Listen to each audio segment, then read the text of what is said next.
Good morning.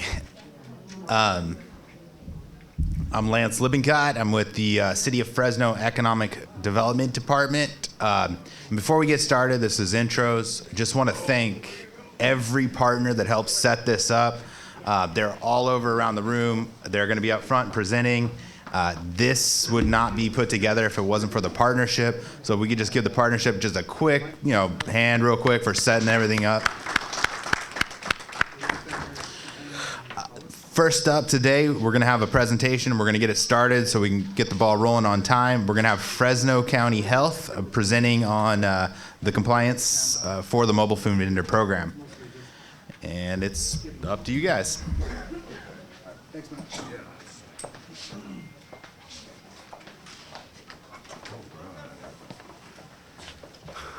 All right. Hi, good morning, folks. There we go. So my name is Matt. I'm with Fresno County Health Department. I've been with the county for about 12 years, or it'll be 13 years this year. We're excited to talk about a new change in California law that makes it easier for street vendors to get their permits. So we're going to talk about some changes in the law. This presentation I have has a lot of information. I made this for our inspectors to train our inspectors on the changes in the law. So there's going to be a ton of information here. We're going to skip through a few of the slides just so we can keep it moving and we can have time for questions and things like that. So the new law is California SB 972, and so this is what I mean. There's a ton of information in this presentation. We're going to end up talking about what the changes in the law are, what the requirements are for the new food carts, and so really that's the focus of today's meeting. So thank you all for coming, and we're going to keep on going through this. I also have this translated in Spanish, and we will make this available for folks if you need a copy for yourself. We'll get this posted onto their website, the Fresno County Health Department website, so that this is available for everybody to refer to. Okay, so this was signed into law late last year, just a few months ago, and the counties throughout California have been working on implementing this new law because it does change some big things. Can I get that up here so I can see it?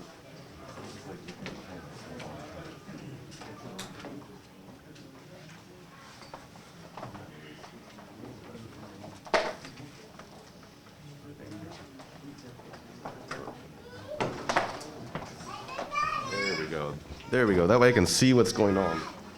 And I've got to keep turning behind me. Okay. So, again, historically, the California law has been written with very specific limitations on food carts, so that basically hot dog carts, churro carts, and snow cone carts, the law limited those food coming from carts to those few specific items. Now this law has expanded that and allows many, many more types of foods from these carts. It also lowers the requirements to make it easier to get a permit so that folks can get out in business legally. Okay. Some important things to know is basically what is a potentially hazardous food. So our talk is going to refer to PHFs, or potentially hazardous foods, several times. Potentially hazardous food is foods that requires time or temperature control to ensure the food is safe. So basically things that can spoil if they're left out of temperature. So animal products, meat products, dairy products, cooked vegetables, all of these things are potentially hazardous and need to be maintained at a safe temperature. Pre-packaged good, so non-potentially hazardous food, the next definition down is things that do not require temperature control. Pre-packaged chips and candies and M&Ms and gum and things like this, bottled waters and sodas are not potentially hazardous. Okay, sorry, so I'm going to slow down a little bit, just have tons of information to get to you. And lastly, pre-packaged food are items that are commercially packaged and labeled, again, things, chips, snacks, gum, candy, things like that are pre-packaged. Also, foods that you can pre-package in a approved kitchen can be pre-packaged. Okay. So what is a compact mobile food operation? That's CMFO. And we're going to see that acronym, a million times in our slides today. A compact mobile food operation is defined in the law as an individual, a push cart, a stand, display, pedal-driven cart, wagon, showcase, rack, or non-motorized conveyance. So that captures a lot of different things. Really, the intent was to allow most street vendors in order to meet the requirements to get a permit. So the hot dog stand on the left, the kind of generic produce stand here, or food stand there, a small rack like you might see on a convenience store counter, and then this gentleman on the street right here, I just pulled this picture off of the internet. The way the cart and the operation is right now in this photo does not meet the requirements for the law, but with a few minor changes, he could be in compliance, okay? And that's what we're gonna talk about today. So small amounts of pre-packaged foods that are commercial, that are shelf stable, are exempt from having to get a permit. So things like produce, whole, uncut, uncooked produce, chips, candy bars, snacks, things like this. As long as there's less than 25 square feet of display area, are exempt from obtaining a permit. Okay, so that's a big, one of the big major changes. The food needs to be safe for human consumption, obviously, so, and packaged and labeled and shelf stable, okay? So foods, chips, candy bars, gums, bottled water, sodas, things like this. Again, there's no permit required in order to sell these shelf-stable pre-packaged foods, okay, as long as it's that less than 25 square feet. Folks that are operating this way are still subject to an inspection. If an inspector sees that and wants to ask questions about what foods you're selling and check out the stand, the law does still allow us to do an inspection there, even if a permit has not been issued, okay? This is a lot of language from the law, okay? I'm not going to spend time going over this, but this is what is in the legal definition of limited food prep. So limited food preparation is what's allowed from these carts. So I have all that here. And also what is not limited food prep. So those are both important definitions in our code. Again, I made this information for our inspectors, but I have it all in here so that everybody can refer to it later on. But we're gonna break it down so we don't have to go over that law. The expansion of limited food prep with this new bill, 972, no longer limits these food operations to hot dogs, churros, and snow cones, which I've already mentioned. Cutting fruit on the cart itself is now allowed. That was never allowed in the previous California law.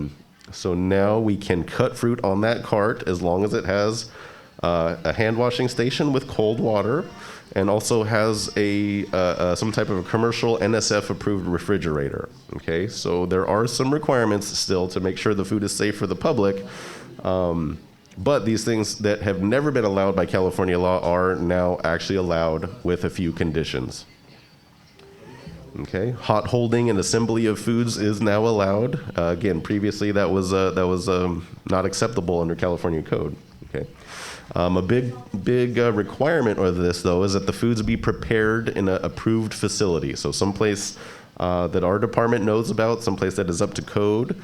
That has all the correct necessary equipment. So that is a big portion of this as well. We're lowering the requirements on the carts, but the food has to be prepared in a permitted and safe facility. Okay. So a compact cart that has limited food prep, as opposed to the exempt cart where everything is prepackaged and shelf stable. Now we've got a compact cart with some food or food that does require temperature control. So this would be, for example, our corn vendors, or could be lots of different types of food, but any food that has is potentially hazardous that requires temperature control is going to need proper equipment to make sure that that food is the safe temperature. Okay, so that's either going to be a steam table to keep foods hot, it's going to be a refrigerator to keep foods cold. There must be a hand wash station on the cart, But as long as there is no raw meat being handled on that cart, then a hot water heater is not required. That's a huge change for our inspectors. Hot water has always been a big requirement. But again, the legislators have heard the community, heard the public, and lowered these standards to make it more accessible for folks. So hot water heaters are not required unless raw meat is being handled, okay? And also a wash sink is not required on the cart as long as the cart can be equipped with extra utensils, spare utensils and cutting boards, knives and tongs and things like that. Okay. Some additional changes: a food safety manager certificate, which is required for all food facilities and food trucks. That requirement has been lowered or lightened a little bit to allow food handler cards. So as long as everybody that is working on or with this cart or the compact mobile food operation gets a food handler card, then a food safety manager certificate is not required. Okay, so that's another big change. Also, restrooms are not required within 200 feet of that compact mobile food operation.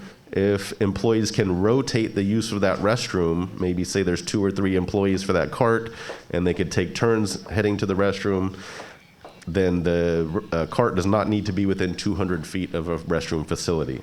Okay, again, another big change to our to our law. There's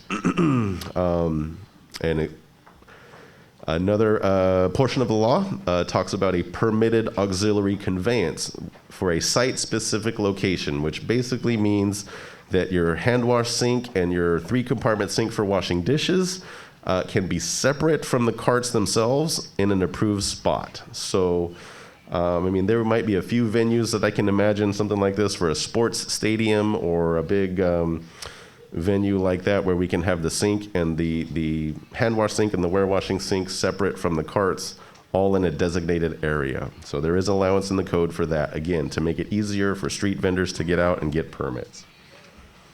If the cart owner owns the sink, then they just go together with the same permits for the carts.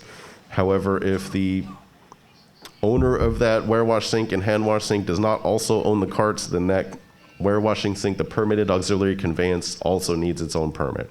Sorry, that's a little bit confusing. We're going to keep on going. So what facilities can support the compact mobile food operation? Well, how does this thing work? So the law allows the cart to be stored at home. Okay, the cart itself can be, the compact mobile food operation, I keep calling it a cart, but it's supposed to be called a CMFO, can be stored in a private residence. Our department, our inspectors do need to come and evaluate that home or that storage area for that cart. So we will need to gain access to your, backyard or to your garage or whatever it is, so that we can make sure that that cart is stored with a safe and clean area, okay, protected from vermin, protected from mice or cockroaches and things like this. The home has the ability to clean that cart and to store it safely. So that is another big, huge change in the law, allowing stuff to be stored at private homes, okay? The food that is served off of that cart does need to be prepared in an approved kitchen, but the cart itself can be stored at home, and then in the morning or whatnot, you get your cart, you take it to your nearby restaurant or your market or the food facility that you have partnered with. You cut your fruit, you boil your corn, you prepare whatever foods you're going to put on that cart, and then you go out for sales, okay? The law, so storing the cart itself at home is now allowed as long as there's not a big problem. A health inspector will do an evaluation of the private home where that cart will be stored, and as long as there's not any problems there, then that can be allowed. The food does need to be prepared at an approved kitchen, though, okay? So I'm going to keep coming back to those 2 points. A permitted food facility obviously can support the compact cart or the compact mobile food operation. A permitted food facility, think, restaurants, markets, food facilities in the area, can be approved for the preparation and also for the storage of the cart. Lastly, a commissary. So our existing food truck operators are very well aware of what commissaries are. Commissaries are places that support food trucks, and the food trucks go there for servicing and storing their food and preparing their food and things like that. So a commissary can also support a cart, but that's always been allowed. The change in the law is to make this easier. So now most food facilities, restaurants, markets, bars, permitted food facilities can also support these compact mobile food operations. There is the last one is a cottage food operation, which is, I can do a whole nother talk just about cottage food operations, but that's a special type of permit for foods that are shelf stable to be prepared at home. And if you have a cottage food permit, you can also store your own cart at your home and then take your prepackaged shelf-stable products out for sale on your cart. Okay. The minimum requirements to support a compact mobile food operation. So this would be for, this is going to be two different ways. So we need to be able to dispose of liquid waste. We need sewer connections. We need mop sinks or sinks. We need trash disposal. So, the dumpster, the regular trash service. Potable water, so the water has to be coming from a fresh, clean, approved source. If you are living in the city of Fresno or in the city of Clovis or whatnot, the water is potable. The water is tested daily, dozens of times, so your water is going to be safe. If you, for example, live out in the county and are on your own well or your own water system, you may have to submit water testing, get your water tested, and provide those results to our department so that we know the water is safe to drink. But for everybody living in the city, it's going to be very easy to say, yes, I get my water from the city of Fresno, city of Clovis, Sanger, Kerman, and we will know that the water is safe to drink. Hot and cold water. So we need hot water for cleaning that cart. You need hot and cold running water. So pretty much everybody's home or apartment is going to have hot and cold running water. They're going to have all of these things, really. And then the last two items here, I put a star on here because some places may be able to do this. Most places should be able to do this, but some places may not be able to. So for a restaurant to support the cart or a food facility to support the cart, they do need a area to prepare the food, a food preparation area.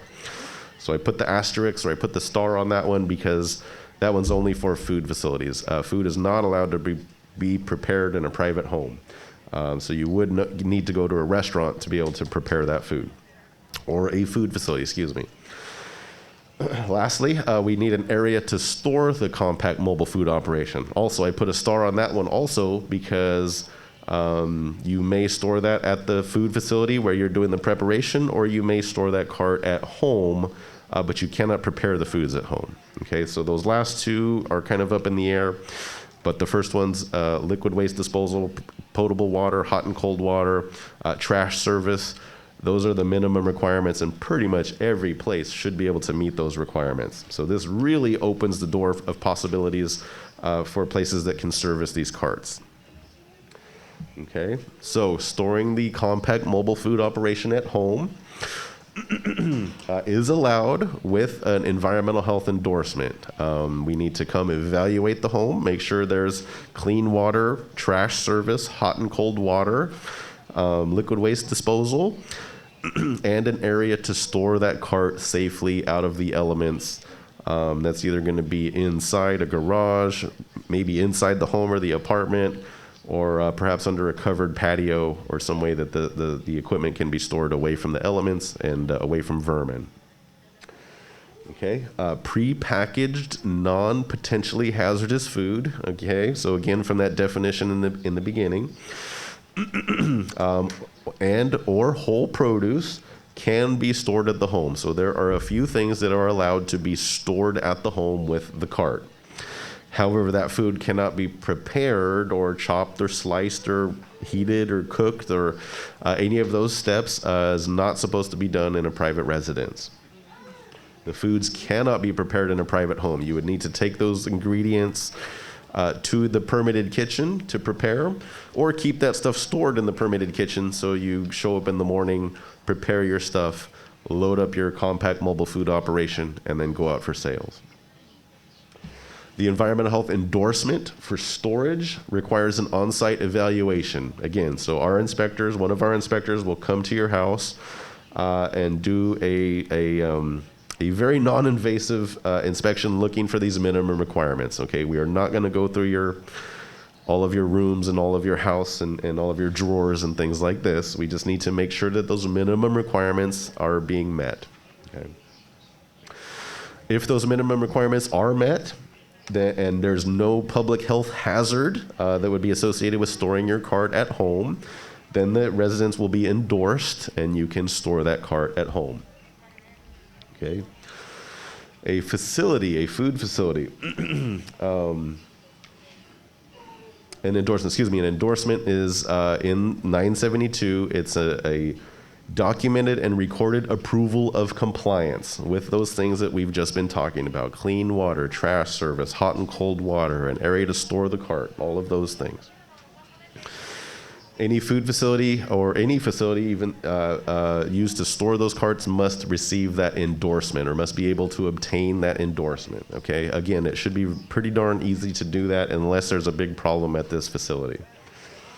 Endorsement is not the same as a health permit. Endorsement is different than a health permit, so just keep that in mind. An endorsement is a one-time thing where we see that this facility or the residence meets those minimum requirements, and that is all.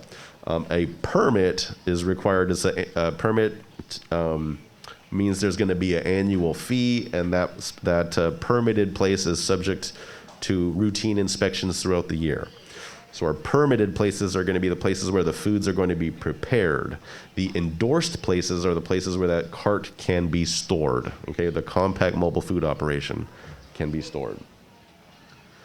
An endorsed facility, whether that's a private home or one of our permitted facilities, or a church kitchen, a school, a community center, places like this can also be endorsed and don't need to carry a permit if they're just storing that equipment. Okay, so we do want to try to make that clear as far as the endorsement and what the differences are with the health permit. Most restaurants and food facilities are going to meet all of these minimum requirements, and they should be able to get endorsed very easily. Also, our permitted food facilities that already have a permit should be very easy for them to be able to get a permit to support the carts as well. Okay. So again, to obtain the endorsement for storing that cart somewhere, whether that's at a private residence, community center, church, school, places like this, you need to reach out and contact our department and request that on-site evaluation for this endorsement. Okay. We will send an inspector, or actually probably in the beginning we're going to be sending a pair of inspectors, so we're not coming into a private home all alone. We'll evaluate the home and the storage area to make sure it meets those minimum requirements. We will give a written documentation that the home or the facility meets those minimum requirements, and so that is the actual endorsement right there. So that would be provided to the homeowner or the facility owner, or the tenant, I guess. And the 972 does say that our department can charge an endorsement fee. We can charge small fees to pay for our staff time to come out and do this evaluation. At this time, I don't know. We don't know what that fee might be yet. But the law does say that we can charge an endorsement fee. So again, the inspector, when they come look at the private residence or the snack bar, the church kitchen, the storage facility, we're going to be looking for these minimum requirements: the trash disposal, the clean water, hot and cold water, an area to store the compact mobile food operation, and also the ability to clean that compact mobile food operation. Okay, and then the permit is required for the facility where the foods are being prepared. Okay, so this can be an existing restaurant, market, or food facility. And again, I keep mentioning these same things. I want to make sure that this information gets in. So it can also be a church, a community center, a school, things like this. can also serve as your preparation facility, as long as they're willing to get permitted and be subject to annual inspections. Okay. And the endorsement is different than the health permit. We'll say that again. Enforcement on the compact carts, the SB 972 has some specific enforcement guidelines written into the law. And again, the whole purpose of the law is to make it easier for street vendors and folks to get out and operate within the parameters of the law. So along those lines, the enforcement on these carts is taking a slightly lighter touch than we have historically. So operating a compact mobile food operation without a permit is not a misdemeanor, okay? It is only punishable by administrative fine and these certain amounts listed here, and that's in effect for the whole first year, all of 2023. After that, in 2024, then the fine or the cost could go up to 3 times the cost of the permit. So that's written into the law as far as these carts go.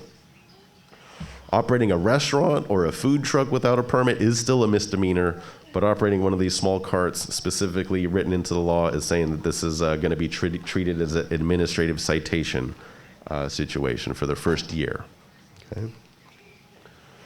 Now, I just have some slides in here to get some kind of real-world examples. I know my slides so far have been very, very text-heavy because there's lots of information in there. So thank you for bearing with me. I do have some photos here about what can be a compact mobile food cart or compact mobile food operation, excuse me. So the photo here on the left is a permitted food truck. That's actually from here in Fresno, a Premio Mayor. That is not eligible to be a compact mobile food op because it's a motorized trailer, and it's much larger, and the food operation that's happening in that food truck is well beyond the limited food prep allowed in this law. Okay, so if you're going to be dealing with raw meats and making all kinds of different foods, then the food truck permit would be required. A cart like this, a hot dog stand or a hot dog cart, it doesn't have to be just hot dogs anymore. It could be lots of different kinds of foods. That could be a compact mobile food operation. This little produce stand right here, the third one, is also eligible or can be a compact food operation. And lastly, this individual, this hawker right here going up and down the stands in the stadium, could also be a compact mobile food operation. They're selling prepackaged foods. It's hard for me to see on the little screen, but it's a little bit easier here. They're selling beers and Cracker Jacks and peanuts, things that are going to be shelf stable and not require refrigeration, right? Obviously, to sell alcohol, you do need an ABC license, alcohol beverage control license, but that's its own subject there. But the point is, this lady is selling prepackaged foods that don't require temperature control, so she can do it from a little basket or a little rack that she carries around. No refrigeration is required. Very, very simple. Okay. So lastly, I have some different examples of how should I say this? The first one is going to be the permit exempt operation. So selling all prepackaged, non-potentially hazardous foods. Is temperature control required? The answer is no. For this situation here, where all the foods are shelf stable and don't require refrigeration, then refrigeration is not going to be required. Okay, steam table is not going to be required because the food itself is going to be safe at room temperatures. Does this operation selling this rack or these items on this rack require a hand washing? The answer is no, because there's no open food product. Okay, all the food products being sold are packaged and shelf stable, so no temperature control is required, no hand wash station is required. Okay. Does this type of operation require a warewashing sink? And the answer is no, because they're not generating any dishes, they're not making any dirty utensils, things like this. So this is our easiest kind of scenario. Okay. What is required is that the food must be safe and wholesome to serve to the public for people to eat. The food needs to come from an approved source so that if there is a problem, somebody says they get sick or anything like this, the the source of that food product can be traced back, and you bought it from Smart and Final or Walmart or whatever, then we can actually go to Walmart, the health inspector or the investigators can do a trace back on that product and find out exactly where it came from through all the stores. Safe and unadulterated food. So as long as that food is safe, comes from approved sources, then it can be served. And as long as it's less than 25 square feet, you would be exempt from having that permit. The stand or the cart or this exempt operation would need to identify themselves as far as having their business name posted, but that's very easy. You get some signs, get some placards, and that can be that requirement can be easily met. Okay. Our next kind of higher level, of limited food preparation would be pre-packaged, so foods that are potentially hazardous, that do require temperature control, but having these foods pre-packaged. So you go to the permitted kitchen nearby, you cut your fruit, you boil your corn, you assemble and prepare all the ingredients and assemble your burritos. Lots of different foods can be made at this permitted facilities. And then if you pre-package that food, all of those food items, and then load them on your cart, you will need temperature control if those foods can potentially spoil. So yes, we would need either a refrigerator or a steam table or some other equipment that can keep the foods either hot or keep the foods cold. But with pre-packaged foods like this, do we need so we need either a steam table here or a refrigerator, something like this, to keep those foods at safe temperatures. Does this operation require a hand washing sink? And the answer is no. If there's not open food product being handled, then a hand wash station is not required. So I can see some folks pre-packaging their fruit cups, pre-packaging their burritos, pre-packaging any number of food items, and then loading them onto the cart or the compact mobile food operation for sale. And again, if everything is pre-packaged and there's no open foods on that cart, then a hand washing sink and hand washing station is not required. So that's what I mean. This would be the next simplest operation here.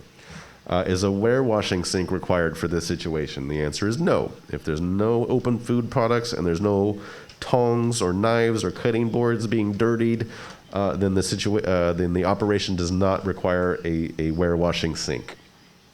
Okay. Still, the foods need to be from approved sources, need to be safe and wholesome, and the business does need to be identified with their business name and on some signage or placarding. That would still need to get done. Okay. What about unpackaged potentially hazardous foods? So foods that you are going to handle. The corn vendors that do the mayo and the cheese and things on the corn. The cut fruit vendors who cut the fruit in front of you, which previously was not allowed under California law, is now allowed under this new bill. Okay, so that unpackaged potentially hazardous food. Think, all of the food, the examples of the food items we've been talking about already.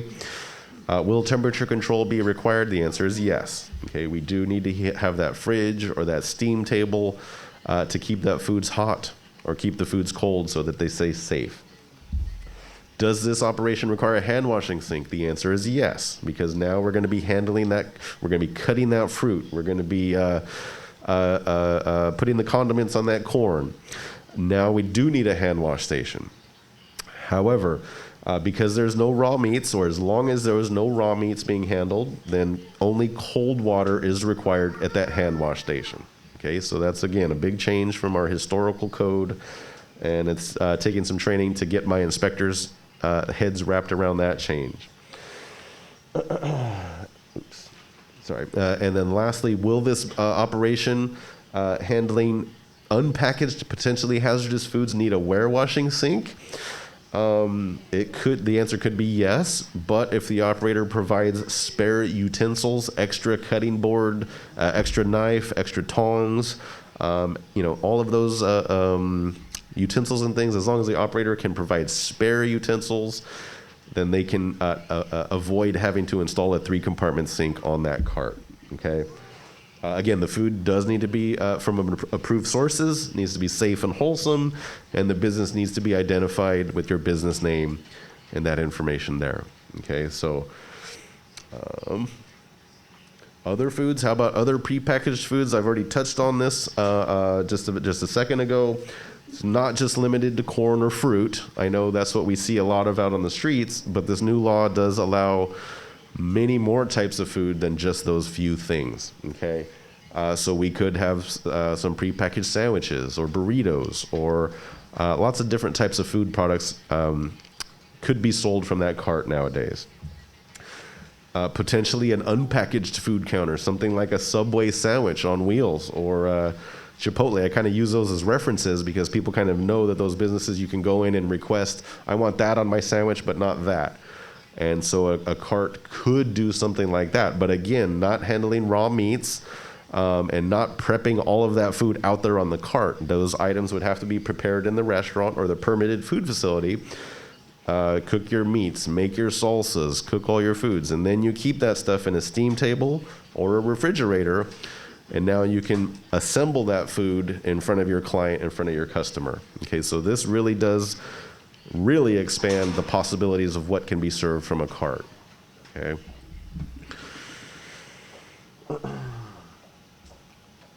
So for our example right here, this is the same as what we've already talked about, but with a different type of food product here. So again, we would need temperature control for those foods that can spoil if they're not kept at a safe temperature. If the items are all pre-packaged, then a hand wash station is not required. And if there's no open foods being handled and there's no dirty dishes being created, then a warewash sink is not required. Okay. The foods do need to be properly labeled. I should mention that, saying where the foods were prepared and what it is. You know, is this asada burrito? Is this chicken? Is this pork? Whatever it is, all those information needs to be on that product. For our unpackaged food counter, okay, so the previous, what I just mentioned was about a prepackaged thing. Now we're talking about the open kind of assembly line. We do need that temperature control, okay, so that refrigerator or steam table. We do need a hand wash station. But again, if you're not dealing with raw meats, not handling raw meats, then you don't need hot water at that hand wash station, okay? And then again, no warewashing sink, a 3-compartment sink is not required if you can provide spare utensils for use throughout your day. Okay. You will need, the cart that's handling all those open food products though, will need an overhead protection over the cart. That's one of the requirements in the law. It says you do need to have overhead protection to keep the dust and the bird stuff and whatever out of the food. And also, food needs to be prepared or assembled in a food compartment. So usually that means I've often seen a plexiglass display case or a glass display case or something like this. Some of our hot dog carts have a little lid that goes over that steam table, and all of those things are considered food compartments. So basically you need a clean space so you can prepare and assemble that food. Okay. So this is again for my inspectors, but I also threw this out there. Now that we've talked about several examples on when temperature control is required, when hand washing is required, and when warewashing sinks are required, then we have some examples on here about the aguas frescas. Okay, so beverages are allowed to be dispensed from an approved dispenser, something like this thing up on top. That provides temperature control. It keeps the bugs and the flies and the contamination out. And so that's simple. You can dispense into a cup and hand it to your customers. That's a pretty simple operation there. Is the food potentially hazardous? That's one of the big questions going to determine is this allowable or not. Okay.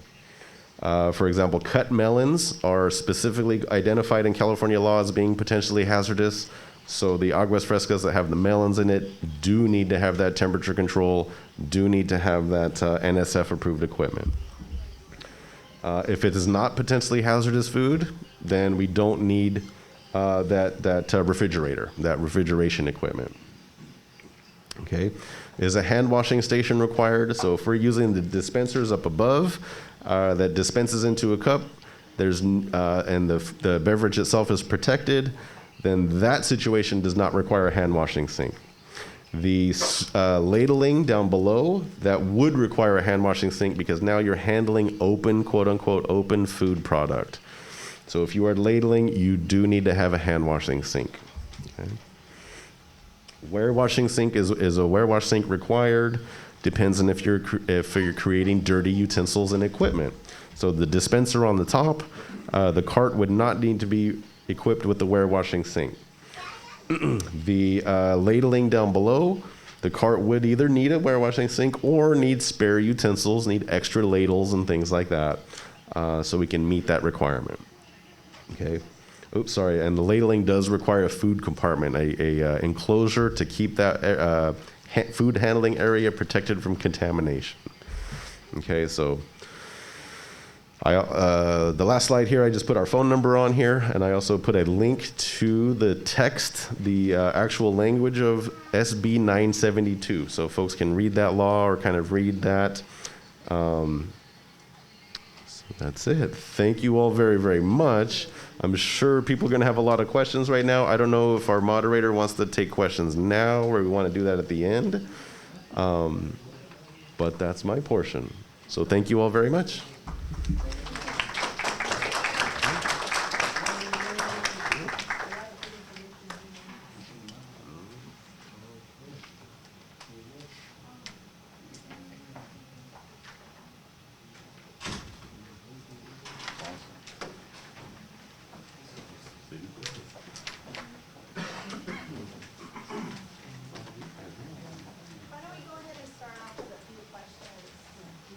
Please repeat the question in the microphone.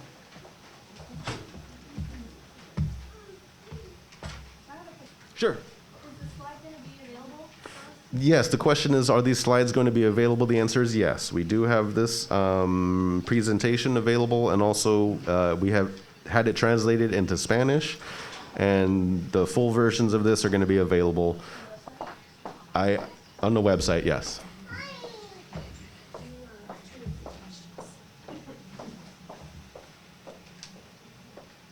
In the back, yeah? I have a question. I don't know if you took the slide, but I know you said food part. What about like if you go to a station at a location and take things out and start setting up to sell that like requires like, you know, like you set up propane and cooking ware like that? Is that part of food part or that's something that's a little different than the stuff? So I need a little bit more information before I can answer that. So For the example, like people put tents and they put propane, cookware, and they start selling like hot food and stuff like that without a food truck or a little cart, whatever you're saying, like hot food, cold food, stuff like that. so okay. I know we see that in the city, and that's why I'm generally know about that too. Gotcha. So I think the question is about, what I understand is about setting up a little pop-up stand. A lot of people now call them pop-ups, having a little canopy or whatnot in your grill, and you're prepping and selling food out on the streets. We do see this a lot. I'm not blind to this. I live in Fresno, and we see it happening. That type of operation specifically is not going to be allowed under this law. If it's the thing that I am imagining, or the thing that we typically see out on the streets, okay? Kind of like if you're going to a picnic, you take a how would you take it, you're selling it to the public? That's what I'm saying. Besides, I know food truck has its own regulations. Right. So that's why I wanted to know if that's part of the food cart, because I know some of them do have a food cart next to it, but they do have their little like propane and tables and everything, but the picnic setup. So that's why I want to know. Well, I want to know how to. Got it. So the lady in the back is talking about these stands that will set up in a corner in the park in a random location and set up their grills and start cooking and selling food. Not from a food truck, not from an actual cart, but just from tables and grills and ice chests and things like this. That is still an unpermitted vendor, and that is still not allowed under the law. And those folks are subject to enforcement action from our department as well as the city. Okay, this new compact mobile food law one of the requirements is that all of the equipment be integral. So all the equipment be bolted on or somehow assembled together. So it's not a table over here and a grill over there and a hand wash sink in the back of my truck. It's all of that stuff put together on one unit. So we know all the equipment is together and it can't be forgotten. And we'll need to do an inspection and make sure all that equipment is functional. And then they can get a permit for that cart that everything is kind of assembled together. So setting up a grill stand on the street corner, that's much different, and that's definitely beyond the scope of this law. So this law is trying to partner with local restaurants and food facilities to prepare the food some way that in a safe and permitted location. Oftentimes those folks setting up on the street corners or whatnot, are just doing this from home. So yeah, that is different and is not allowed under this law. Sure. Yes. I mean, if the food cannot be prepared at a private home, can the home be inspected for the food to actually be prepared just like any other facility? So the question. Bakery or a restaurant? So the question is about preparing foods at home. So 972, this new law, does not allow foods to be prepared in a private home. It says specifically that foods are not allowed to be prepared in a private home. The one situation that is acceptable or is permittable is called a cottage food operation. And cottage food law was passed in California several years ago. It allows very certain shelf-stable foods to be prepared at home. Things that don't require refrigeration and are not going to spoil. The state has a very specific list of foods that can be prepared at home. And if you propose or apply to prepare a food that's not on that list, the answer is going to be no. So very certain specific foods can be made at home with a cottage food permit. But just in general, the question was about baking things or cooking foods at home, and that is not going to be allowed, okay? So only under a cottage food permit can food be prepared at home. Again, You also talked about labeling the food correctly.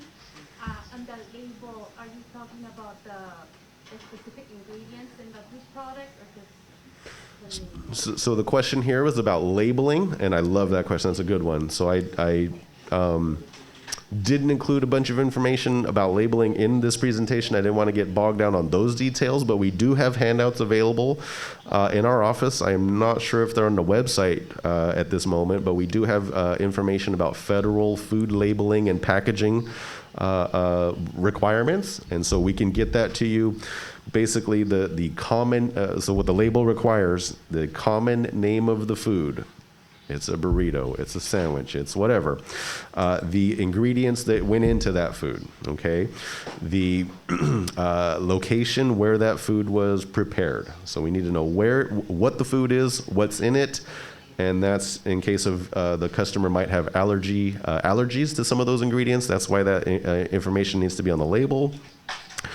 How big or how much the food is, 3 ounces, 10 ounces, a dozen cookies, whatever. So the quantity or the amount of food. And then also the last part is where did it come from? So that is the information that would need to be on labeling.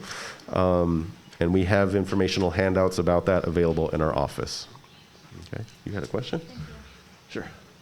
¿Qué pasará con esas personas que no entren a este programa y preparan comida en casa, venden en esquinas o desde su casa lo distribuyen? So can you help me with that? ¿Qué pasará con las personas que no entran al programa y van a seguir vendiendo comida en la calle o desde su casa? Estamos viendo preparando estos alimentos. ¿Qué va a pasar?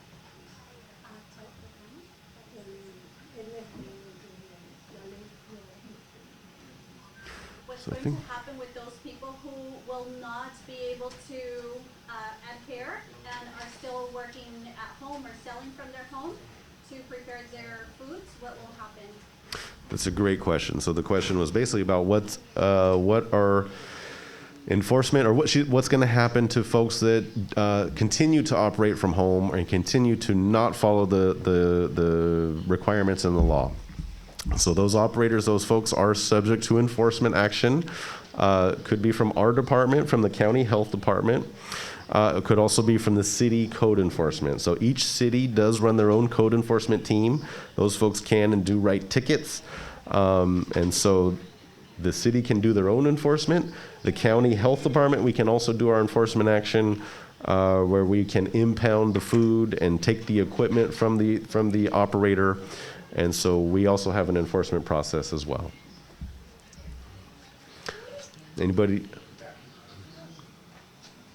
Go.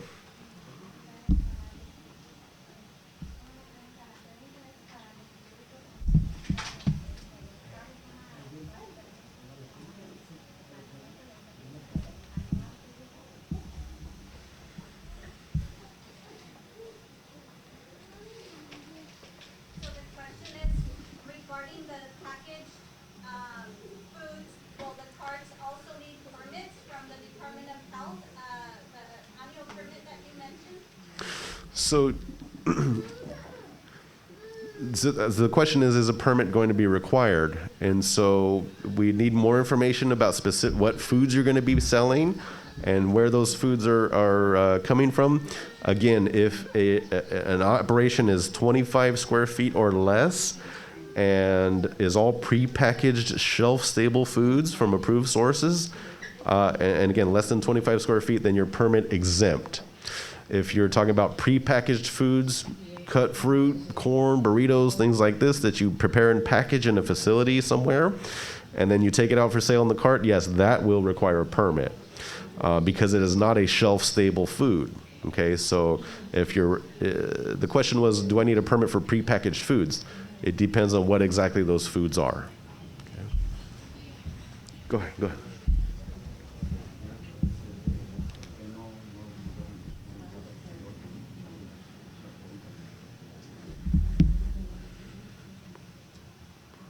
So my question is, why are we not allowed to cook our corn from home and chicharrones or the fritters? So 972, and historically, a food code has said that foods are not allowed to be prepared in a private home because the private home is not inspected. We do not know, and there's not a way for us to gain access and to know the conditions of that home. When a facility has a permit, that means that the health inspectors can enter that facility and do an inspection during normal business hours. So just, it's all, how do I answer that? Because we cannot be sure of the conditions in somebody's home, that is why food is not allowed to be prepared at home. Okay.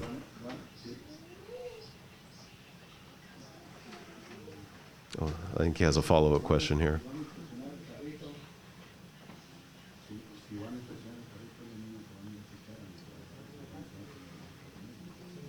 If you're going to inspect the cart, it's the same thing that you would be inspecting if Ah. you went over to our garage and checked. Okay. I understand. So I believe the question now is if a private home can be endorsed to store that cart, why can that private home not be permitted to sell or to prepare the foods at home? And the answer is the way that 972 is written, and historically the law has been written, it just straight up says food cannot be prepared in a private home. Unless it's that cottage food permit, then it's allowed. Okay. You had a question up front? My question is, do we have any restriction about locations, like where we can be, where we cannot be? So yes, a good question. The question is there any restrictions on the location on where the sales can occur or not occur? And the answer, that's a great question. The answer is it's going to be up to each city jurisdiction. So different cities do have different rules about where and when food trucks and businesses and things can operate. So for example, I know I deal with permitting food trucks all the time, and City of Fresno tends to be very easy to sell food in as long as you're in a commercial area. City of Clovis and Sanger and Kerman are much more restrictive. They're a smaller town and they kind of want to protect their local businesses or whatnot. And so they'll have certain locations where those food trucks or carts or whatnot can operate. So it depends on the city. Different cities do have different rules. Here in Fresno, do you have any list that we can see, like we can put our businesses? So the question is, what about specifically here in the city of Fresno? I believe the code enforcement and the city, maybe the business tax office, can answer that question more better than I can. So as the county health department, we want to make sure that people have the ability to wash hands and the knowledge to prepare food safely. Where and when you operate is going to be up to each city. Okay, so you get the permit from us that says you can prepare food safely, then the city rules or ordinances would say where and when in that city you can operate. And do we have any restriction with time? Like, for example, for a special event, it's only 4 hours. So do we have any restriction in that? So the question is there any time restrictions, or you can't operate for this long, or you can't operate past a certain late at night or whatnot? And so again, that is going to be up to the city where you're going to be selling. The health department is concerned with the knowledge and the ability to prepare food safely and to keep it at safe temperatures. The cities are going to have their say in where and when that cart or that food truck or that business can operate. Okay, so it's going to be a question for the city.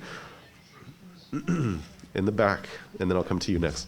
Yes, I have a question. Yes. Regarding if you have an approved facility with a permit, and let's say you wanted to put something in like a smoker outside or like a wood-burning pizza oven, is that allowed? So the question is a permitted facility, permitted kitchen, food facility, restaurant, whatnot, being allowed to use a grill or a smoker, an outdoor cooking equipment, that is allowed for restaurants and permitted food facilities. That would be allowed. Yes, you can grill up your, smoke your tri-tip or whatever it is, bring that back in the kitchen, cut it, slice it, make sandwiches, make burritos, and as long as that food is maintained at proper temperatures on the cart, it can be sold from the cart. So yes, good question. Let me come back up front first. Questions regarding the home. So understanding that you can't prepare food in a private home, what is the home, is there a possibility of meeting requirements as a commercial kitchen, say a conversion of a garage, to meet those requirements? Is that a possibility, or is that completely out of the picture just because it is still your home? Or can that be separated? So I would say it's a very, very almost impossible. Okay, so the question was, can a private home, can a portion of a private home obtain a permit? And so that's a big question. The city planning department is going to have a say on that, and usually they are not going to approve a business in a residential zone. And so you might need to get a change in the zoning designation for your property. It's going to be slightly easier to do that if you're out in the county somewhere than if you're in a neighborhood that's a big neighborhood with a bunch of homes. So it's going to be very difficult to get your private home permitted as a food facility just in general. So I would say very, very hard to do. In the back?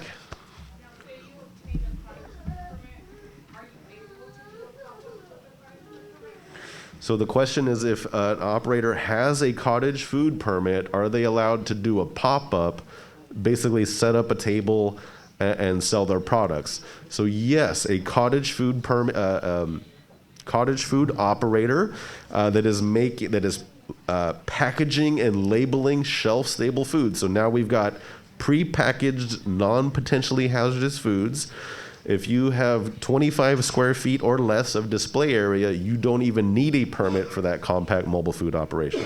So you can prepare your cottage food products, your approved cottage food products at home, package them and label them, and then set it up on a tabletop or whatnot at the farmer's market or even on the street corner. That can be done, yes. Pre-packaged, non-potentially hazardous food is permit exempt, as long as it's less than that certain square footage requirement. Okay, good question. I think we're almost out of time, or we're getting into the next portion, but I'll take the one question there. Having your food already packaged, labeled, or whatever, what if you're going to pop-ups and you're cooking there? Like you mentioned, I don't know if it's like a city question, but can we cook there? We have our refrigerator, we have our setup, and everything all connected. Are we going to do that as well? So the question is about operating a pop-up and grilling and cooking food products there in the tent or in the booth itself. So that type of operation is allowable under code at an approved community event, at the farmer's market, at the Cinco de Mayo, 4th of July, Harvest Festival, whatever it is, at that specific approved community event is when temporary food facilities, which is what the law calls pop-ups, or people call, the public calls pop-ups, is actually a temporary food facility in the law, are only allowed at approved community events.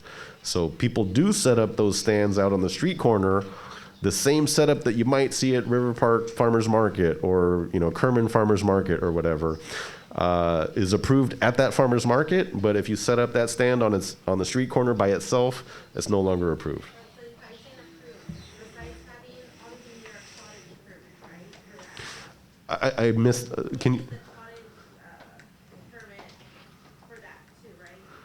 You need so a cottage food. So I'm not quite understand. So the cottage food permit is for prepackaged shelf-stable foods, not for grilling tacos or grilling meats and things like that.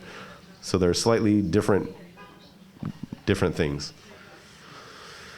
Okay. Any last questions before we go on to the next? Yes. I work off of a mobile food permitted from Fresno County. Do they still, under this law, do they still need to go through yours? Because they already permitted, you don't need to get endorsement. To do what? Food prep. So the question is, this lady has a permitted food truck, and I do remember you from I think Hmong New Year, right? So I'm not quite understanding the question. The question is, does the food truck need an endorsement? Do I need, so if I get one of these cards, I can prepare food in my mobile food truck? Oh, So then do I need to pay that fee and get it endorsed?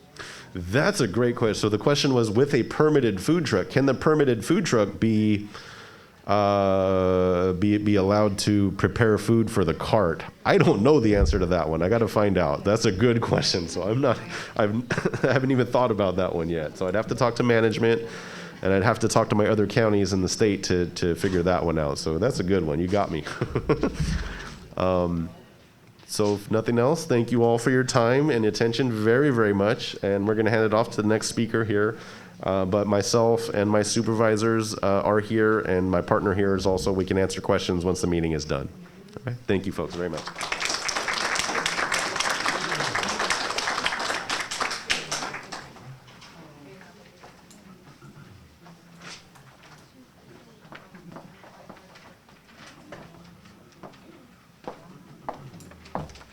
Good morning, everybody. Could you guys hear me good? Okay? Yeah? Okay. I'm Erica Bravo with the City of Fresno Business Tax Department. I'm with a business tax inspector. I'm here to talk about how to obtain your business tax certificate and or your mobile vendor permit.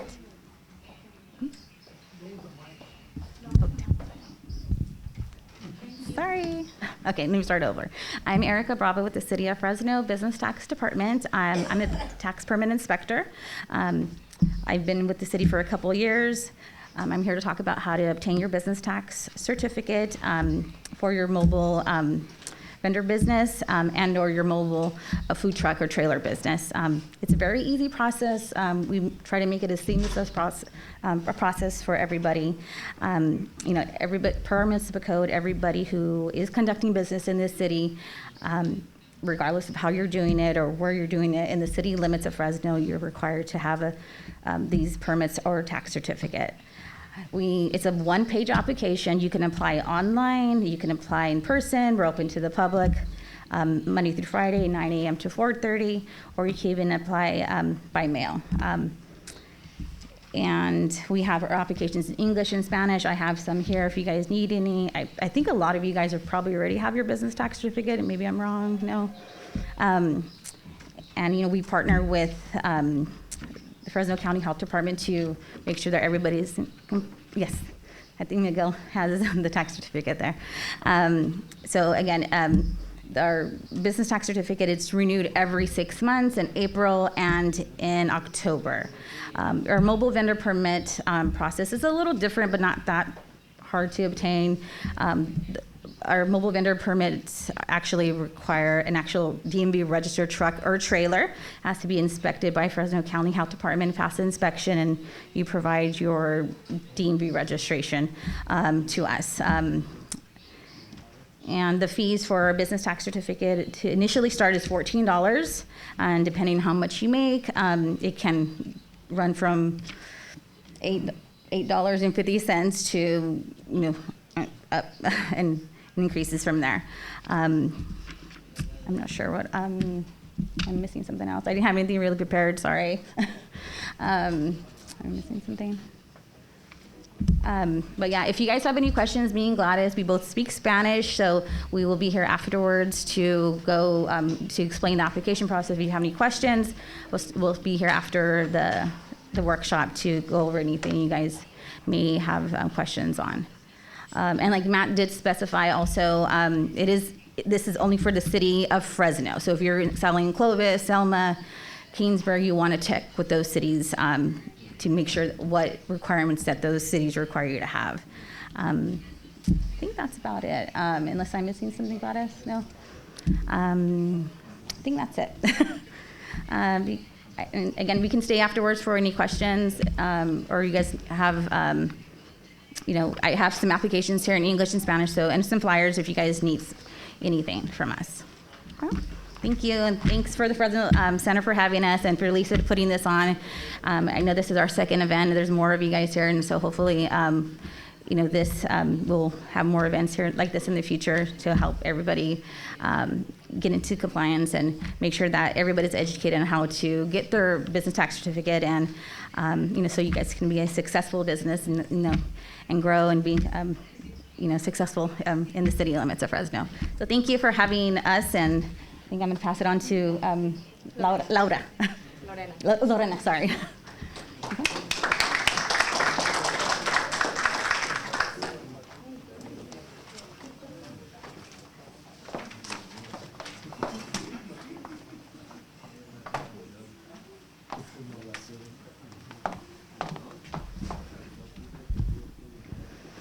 Hola a todos, buenos días. Mi nombre es Lorena Hernández y soy la asistente en la coordinación de inmigrantes emprendedores en CIVIC. Y estoy aquí para darles una breve introducción de lo que es nuestra organización y pues nuestros servicios. CIVIC es una organización sin fines de lucro que se fundó en el 2014 y cuyo objetivo principal es ayudar a los inmigrantes ofreciéndoles servicios tanto de migración como de emprendimiento. Dentro de nuestros programas de emprendimiento se puede decir que se comprende en 3 cursos principales. El primero de ellos es Inmigrantes Emprendedores, un curso de 6 meses, donde se les enseña a través de clases virtuales cómo iniciar un negocio paso por paso, cómo expandirlo, cómo gestionarlo, con atención personalizada 1 a 1 de parte de CIVIC y de agencias aliadas.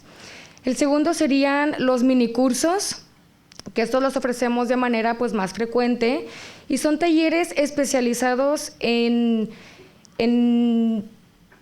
topics, en industrias, específicas, como son iniciar un negocio de comida, específicamente food trucks, también como la guardería para el cuidado de niños, negocios de limpieza de casas, oficinas, etcétera.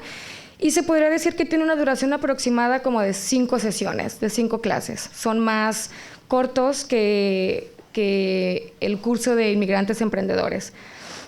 Y como tercer curso tenemos la plataforma Mobi, que esta plataforma es un curso en línea que ofrece CIVIC en colaboración con la Universidad de Santa Clara para brindar herramientas sobre cómo iniciar un negocio. Siendo que es una plataforma virtual, usted puede acceder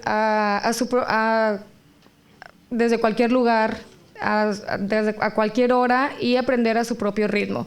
Una vez finalizado este curso, se le otorga un reconocimiento por parte de CIVIC y la Universidad de Santa Clara.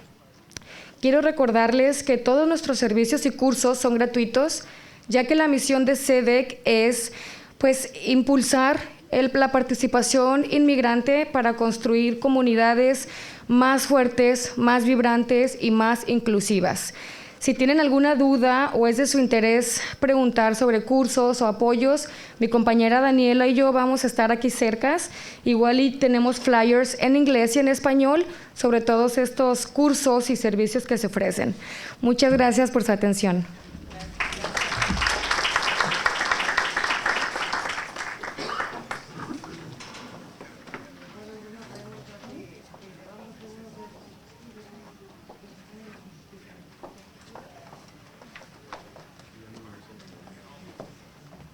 Buenos días a todos. Gracias por venir el día de hoy. Mi nombre es Scarlett y yo vengo representando Cultiva la Salud. Nosotros estamos apoyando a los food vendors con el asunto de la seguridad. Ustedes saben de que recientemente tuvieron problemas algunos food vendors que fueron lastimados o asesinados por que les querían robar cosas. Entonces, nosotros en conjunto con la ciudad de Fresno estamos apoyando con cámaras de seguridad que les podemos brindar. Por favor, si tienen la necesidad, algunos de ustedes ya tienen la cámara con ustedes y tienen el servicio de la cámara de seguridad. Si alguno de ustedes está interesado, por favor no duden en llamarnos, que estamos aquí para ustedes. Gracias.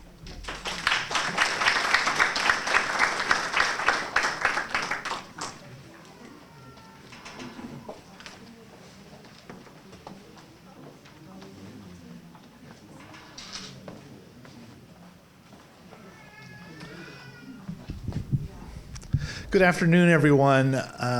My name is Jason Montgomery. I am the supervising agent in charge with the Alcoholic Beverage Control Fresno District. This is my colleague, Stella Reyes, and she is the licensing supervisor for the Fresno District. First and foremost, I'll explain a little bit about what our department is and what we do and the services we provide to the people of the state of California. Our department is basically a two-sided department. The first being we license establishments to sell, serve, manufacture alcoholic beverages, and that's through a qualification process. The other side is the enforcement side, where we enforce crimes, alcohol-related laws that affect our community, and we try to promote we promote safety, the health, and the welfare of our community. So we kind of do two different things. We are a law enforcement agency. We are also a licensing agency, and coming from that background, I'd like to salute you all. For your independent mind and your businesses. I have, as a department, we have admiration for people who want to strike out on their own and have their own businesses, and we want you to succeed, and we want to be a benefit and provide a service to you. I'm also encouraged to see you all here as well, because I see your desire to want to comply with the rules that are facing you, and also to continue to provide a safe and healthy service to our community. So thank you for that. Where the department comes in with mobile food vendors, our scope is fairly limited, and it's usually an answer that probably people don't like to hear as much as we do not have a way to license mobile food vendors. So we cannot license the sale and service of alcoholic beverages from a mobile food cart. Unfortunately, it would be a violation of state law for us to do that. So that's something that we need to kind of get out there in the forefront. You might ask yourself, well, Jason, we've seen events where large group events, civic events, things like that, where there are food carts and there are people that are serving and consuming alcoholic beverages. What normally is occurring when you see these type of things is we have what we call daily licenses, and those are for charitable nonprofit organizations who petition our department or apply to department to sell and serve alcohol at these events. So you have to be a charitable group to do that, and those alcoholic beverages that are sold and served are controlled, and all the profit must be maintained by that charitable nonprofit organization. So you might see, again, food trucks that maybe were invited to an event or contracted out to an event, and then a charitable group that was also approved to sell alcoholic beverages at that event. Another way you might see this in a open air or a community event where alcoholic beverages are being sold are through caterers. And what a caterer is, a catering permit is, what that is that you have a restaurant or a bar per se, what we call brick and mortar establishment. It's a building. You know, they have a full bar, they have a restaurant. They have the ability to cater alcoholic beverages to weddings, to parties, to those type of things. Again, with department approval to do so. And again, when they're catering those alcoholic beverages at those events, their sole responsibility is to control that alcoholic beverages, and they're also the ones that are going to be profiting from the alcoholic beverages. So it can get confusing. You can say, well, hey, I saw these people selling alcohol at this event. You know, please bring that to our attention, and we will look at it closely. If it's a situation where they're selling alcoholic beverages without a license, then unfortunately we will have to get involved and take action.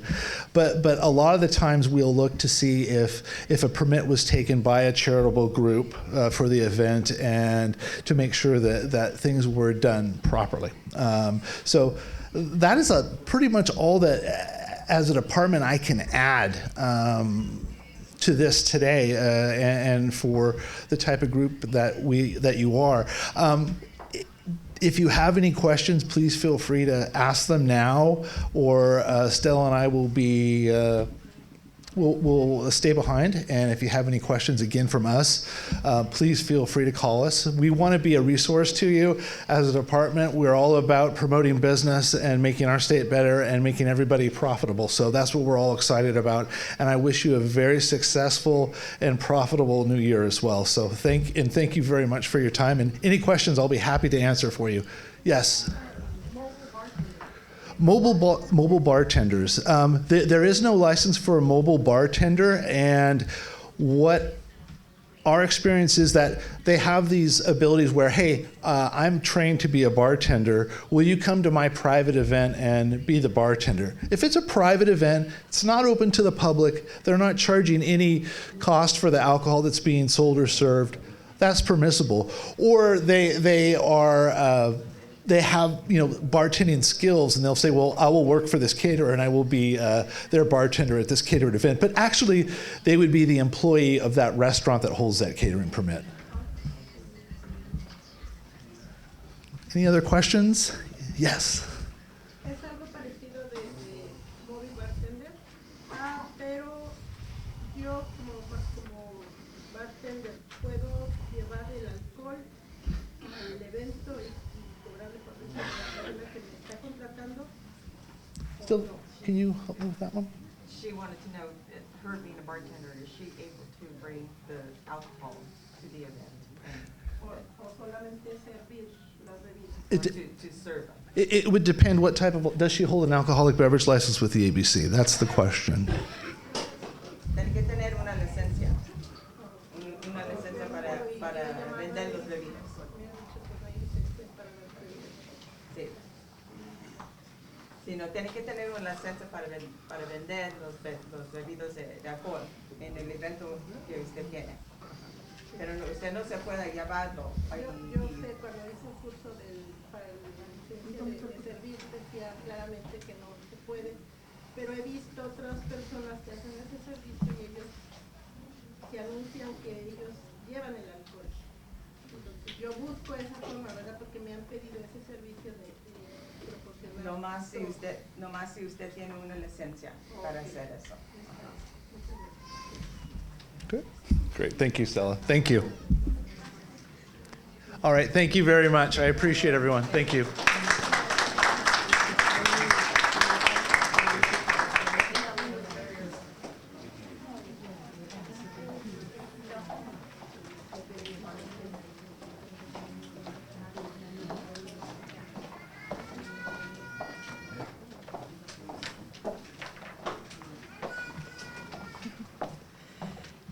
Hi, good morning, everyone. My name is Yurubi Ramirez, and I'm here part of the Fresno Area Hispanic Foundation. The Fresno Area Hispanic Foundation provides technical assistance to small businesses here in the Central Valley. Technical assistance consists of permits, licensing, helping you with your business plan. And apart from that, we just partner with the city of Fresno to bring some grants for small businesses who are still recovering from the pandemic. This is my colleague. Thank you, Ruby. Good morning, everyone. My name is Clarissa Vivian Petrucci, and as well as Ruby, I'm part of the Fresno Area Hispanic Foundation. And we are very excited to be here this morning. As Ruby mentioned, we just partnered with the city of Fresno to grant some grants for small businesses. So we have different types of grants. So we have the general grant that is for small businesses. Those who have less than 10 employees can qualify for either $2,500 or $5,000 grant. And this is for those who have a brick and mortar business. They can qualify for a $5,000 grant. And for those who are mobile or e-commerce, they can qualify for the $2,500. And the requirements are easy. They have to be established in the city of Fresno. They have to have their license with the city of Fresno, not expired license, a valid license. Also, we need an ID with photo.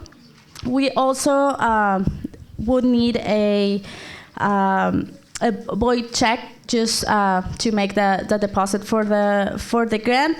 And if you have any questions, you can always reach out to us. We are here to help you, to serve you, and to help you to succeed.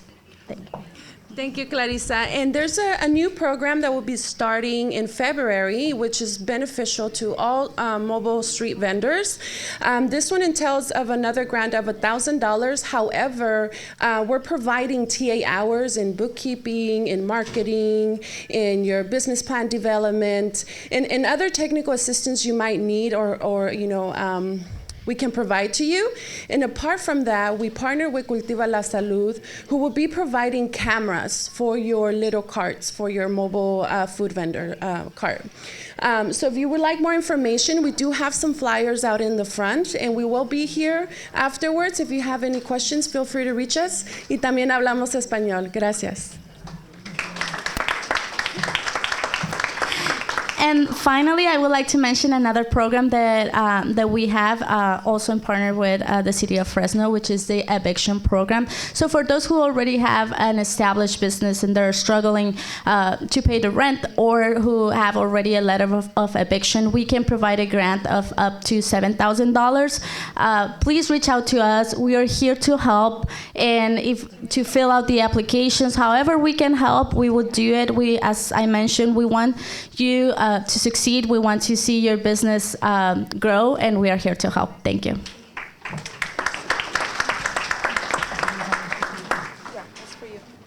Ok, y nada más rapidito en español, además de hablar de los 2 o 3 programas que tenemos, que es el de Eviction, el de la beca, y vamos a tener el de vendedores ambulantes.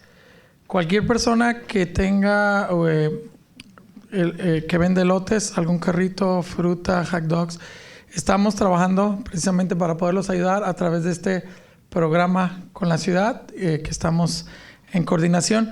Y en especial, sobre todo la gente que vende elotes, habíamos estado trabajando un carrito en coordinación con el condado, con Matt, el que está haciendo el diseño, el modelo del carro, el programa piloto. Ya está casi listo. Decirles, que ha tomado tiempo, pero sí queremos reconocer sobre todo al condado, porque como muchos de ustedes saben, tener el permiso, la licencia del Health Department, del Departamento de Salud, no ha sido fácil, pero bueno, ha sido un trabajo en conjunto que hemos llevado entre la ciudad, el condado, Cultiva la Salud, nosotros como la Fundación Hispana, y decirles que a través de estos 3 programas que estamos corriendo, queremos decirles que el 2023 va a ser un año muy beneficioso para todos ustedes.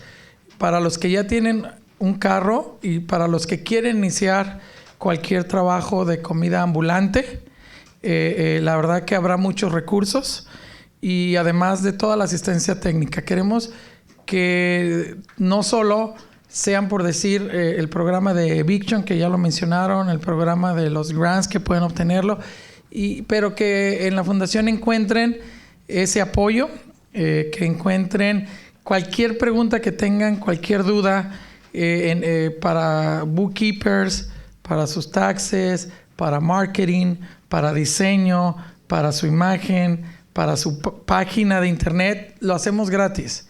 Y todos estos recursos la Fundación los ofrece en español para que se puedan acercar con nosotros. Eso es independientemente de los 3 programas. La Fundación hace eso a diario. Y sí, querer resaltar el trabajo que ha venido haciendo ABAF. ABAF, no sé si ya la presentaron, la Asociación de Vendedores Ambulantes de Fresno, que la preside nuestro amigo Miguel López y Miguel Ruiz y Armando. Decirles que esto desde hace 2 años, que ellos solos se han juntado, solos lo han hecho posible. Al principio eran 5, después 10, después 15. Lo comento porque fue un trabajo con el que inició todo este proceso para llegar a estos seminarios. Cualquier vendedor ambulante se puede asociar con ellos. Aquí está Miguel, si quieres levantar tu mano. Por aquí él es el presidente de los 2 Migueles, y no sé si está Armando también por ahí, en el tesorero, ¿no? Por allí, la verdad que ellos con mucho esfuerzo se juntan, se reúnen, se coordinan, ellos mismos presiden sus reuniones, pero son con las necesidades que cada uno de ustedes tienen. Inició con la bicicleta, su carrito. Queríamos ponerles una sombra, queríamos ponerles un logotipo, queríamos que se vieran algo digno, que trabajen y sobre todo el mensaje de ellos al final fue: queremos hacer bien las cosas. El que tengan aquí reunido al condado, organizaciones, la ciudad, nosotros, es porque ellos decidieron unirse, decidieron juntarse y pudimos dar esos pasos. Ya pronto va a salir, ya está listo su página, ¿no? Para donde ustedes los puedan contactar, donde ellos nosotros les vamos a ayudar a administrar para que tengan ahí toda la información de cualquier gente que venda fruta, que venda raspados, que venda elotes, cualquier vendedor ambulante, y que entre ustedes se organicen. Decirles que eso hoy es de aplaudirse. La verdad que son un referente para muchos condados. El que estemos aquí reunidos, desde luego hubo la modificación o la reforma, ¿no? de la ley en el estado para que los condados pudieran tener mejores o más fáciles procedimientos para ayudarnos. Pero el esfuerzo que ustedes están haciendo es lo que vale. Así que de nuestra parte, de la Fundación Hispana del área de Fresno, del condado, de la ciudad, de Cultiva la Salud, es nuestro reconocimiento para todos, que son los que ponen el nombre de la comunidad en alto, y sobre todo que queremos dignificar su trabajo, porque atrás de ustedes está su familia. Lo de menos queremos nosotros hacerlo más fácil. Su permiso de salud, que sea posible. Matt y todo su equipo, ellos desde que hablamos la primera vez, decirles, ellos se están juntando, íbamos a ponerles unas sombras, pero dijimos, no, lo que ocupan es el permiso y la licencia de salud, y empezamos estas reuniones, y la verdad que lo que se ha logrado hasta la fecha es por esas voces y porque ellos y todos ustedes son los que importan, así que estamos muy contentos. Agradecer también en lo personal, digo, estas cosas no se dan solos, han sido esfuerzos y hay eslabones que se juntan. Y Dan, que está ahí atrás, él es un consultor, la verdad que tiene mucha experiencia en los temas del condado, los permisos. Y también desde que le dijimos, miren, lo que queremos es resolver de fondo y que se tenga el permiso de salud, porque de nada sirve tener un bonito carro, un bonito eslogan si no teníamos el permiso de salud. Queremos que puedan ir a los remates, que puedan ir a cualquier lugar, que puedan vender dignamente y sobre todo que su trabajo se valore. Entonces Dan ha sido esa pieza para nosotros importante, porque gracias a él encontramos un constructor que es Jay, y ya estamos muy cerca. No sé si ya hablaron o van a comentar ellos, para que tenga todos los requisitos que pide el condado de limpieza, de higiene, de las condiciones que se deben de tener. Ya hay un prototipo que se está por confirmar, nomás le hacen falta unos detalles, hay un contenedor de agua, pero para que se mantenga caliente, para que se cumplan con todos los requisitos va a ser posible. Y sí decirles que Fresno, o más bien todos ustedes, son un referente, son un ejemplo de admiración y reconocimiento en toda California y en todos Estados Unidos, porque parece fácil, pero es solo gracias a ustedes, Migueles, Armandos, a todos ustedes. Gracias a ustedes que nos escucharon también a la voz de nosotros y Cultivo la Salud que nos están apoyando y la ciudad también. Así que agradecemos también a ustedes. muchas gracias y pues bueno, aquí están estos programas y cualquier duda aquí estamos a sus órdenes. Gracias. Y bueno, no sé si nuestra presidenta aquí de la Fundación, Dora Westerland, quiera mencionar algo. Ella, la verdad que, ella es de México, es de Sinaloa, es nuestra presidenta y es la que desde el principio que nos buscaron los Migueles dijo, vamos para adelante. Solamente muy rápido, porque ya sé que hay otras personas que tienen que decir sus programas y todo eso. Solamente decirle, los fondos que tenemos ahorita son subsidios económicos. Entonces se le da el subsidio económico, no lo tienen que regresar. La ciudad de Fresno, con el alcalde Mayor Dyer, Jerry Dyer, fue el que nos otorgó estos fondos. Son $2 millones. $1 millón son subsidios económicos de $2,500, $5,000, y luego para los vendedores ambulantes es $1,000, y para desalojo de su negocio son subsidios económicos hasta $7,000. Así es que por favor, contáctenos para que haga su solicitud y para que no pierdan esta oportunidad de tener estos fondos para ustedes. Así es que les recomiendo que nos llamen. Estamos ahí para ayudarlos. Mi nombre es Dora, estamos ahí y estamos para ayudar en conjunto con Cultiva la Salud y con todas estas organizaciones, el condado, la ciudad de Fresno. Muchas gracias por estar aquí, porque eso es un gran avance de ustedes que quieren educarse y que quieren salir adelante con sus negocios. Muchas gracias.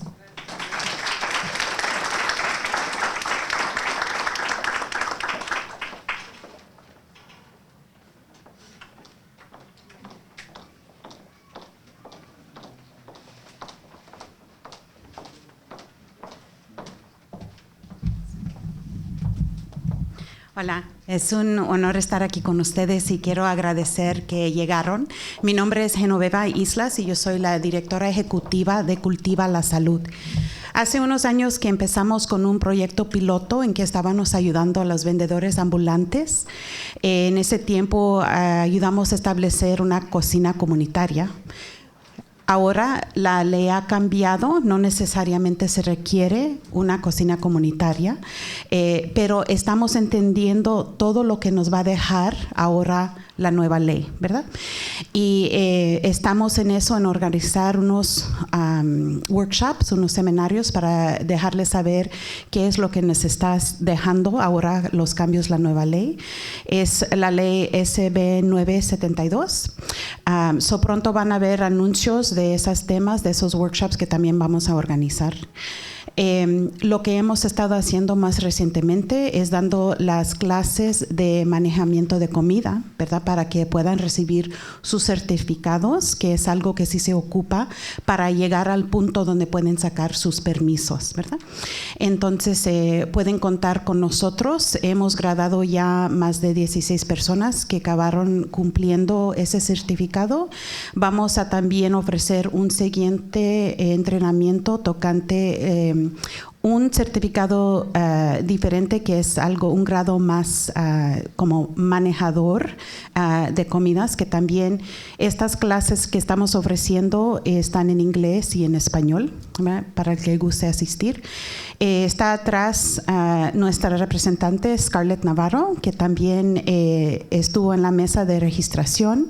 Si ustedes están interesados en estas clases, simplemente al fin pueden llegar con ella para dejarles saber qué les gustaría asistir, para que las pueda apuntar para la próxima serie de clases. La otra cosa que estamos haciendo son las cámaras de seguridad. Hay unos de ustedes que ya están en la audiencia que han recibido esas cámaras de seguridad. Principalmente esas cámaras son para personas que tienen su carrito, ¿verdad?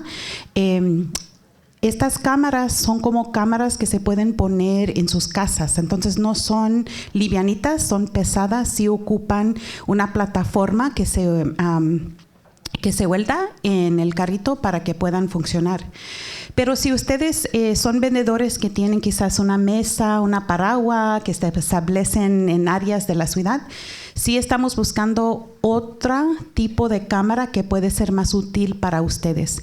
Pero mientras, si ustedes están interesados en recibir una cámara, también tenemos un límite si estamos tomando aplicaciones. Al momento tenemos como 20 personas que han recibido sus cámaras y la ciudad nos está dando fondos para 30 más. Entonces es un proyecto piloto como para 50 vendedores que van a poder recibir fondos para operar esas cámaras. Entonces, para ser más claro, nosotros trabajamos con la unión de soldaderos que ponen la plataforma, luego nosotros llegamos con la cámara para ponerla y les ayudamos a ver la aplicación que se ocupa la cámara.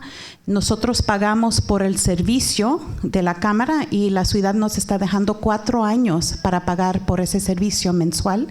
Entonces no hay costo para usted, no se cobran por la cámara, no se cobran por el servicio de AT&T para grabar. Lo que hacen estas cámaras es que graban todas las interacciones que ustedes están teniendo con personas que les están comprando, ¿verdad? Entonces, si hay un asalto, si hay un robo, eso se graba y eso ayuda a los oficiales, las policías, tener esa información de quién fue, ¿verdad? Cómo se pareció la persona que les robó, para pues ayudarlos a recuperar. La cámara sí ofrece un poco de prevención también, porque obvio cuando una persona ve que algo está grabando, entonces como que no les van a dar tanto para andar robando cosas. Sí esperamos que hay un poco de prevención que puede llegar también con la cámara.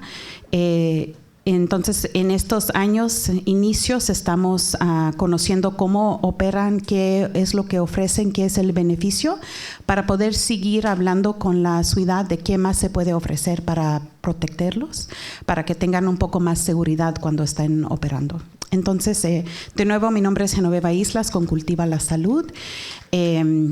Como les dije, si quieren más información tocante las clases, pueden hablar con Scarlett. También tocante las cámaras, antes de que salgan pueden hacer cita para agarrar la aplicación. Nosotros vamos a seleccionar los siguientes 30 personas que van a recibir las cámaras y como les digo, son 4 años de servicio que la ciudad nos ha dado fondos y también estamos apoyando para que saquen sus permisos. Entonces, incluso nosotros tenemos fondos para establecer otra cocina comunitaria. Eso viene, ¿verdad? No es algo que va a estar de repente, es algo que estamos planeando y tratando de llegar a acabar. Pero con gusto también eso va a ser un servicio que nosotros vamos a ofrecer a ustedes en términos de utilizar una cocina donde pueden preparar comidas para sus negocios. Y Scarlett, ¿hay algo más? Pasa.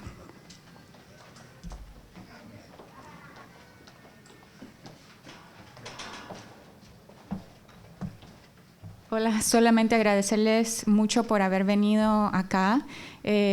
Nosotros sabemos de que ustedes tienen todas las ganas del mundo de sacar sus permisos y todo.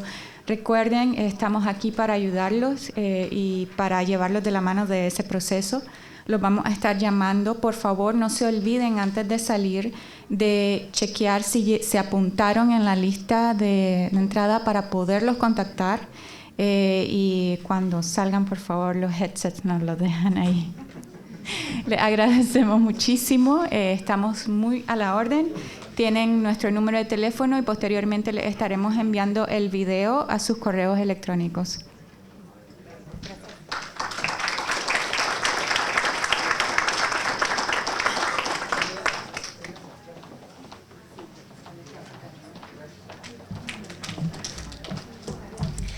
Okay, that's the end of our street vendor workshop. We hope that you got as much information as you needed. Any of these people, if you have any questions, you can speak with them, or some people will have some information. There's a lot of information outside as well, pamphlets and handouts. Okay, thank you for coming. Please leave your headsets in the back. Thank you.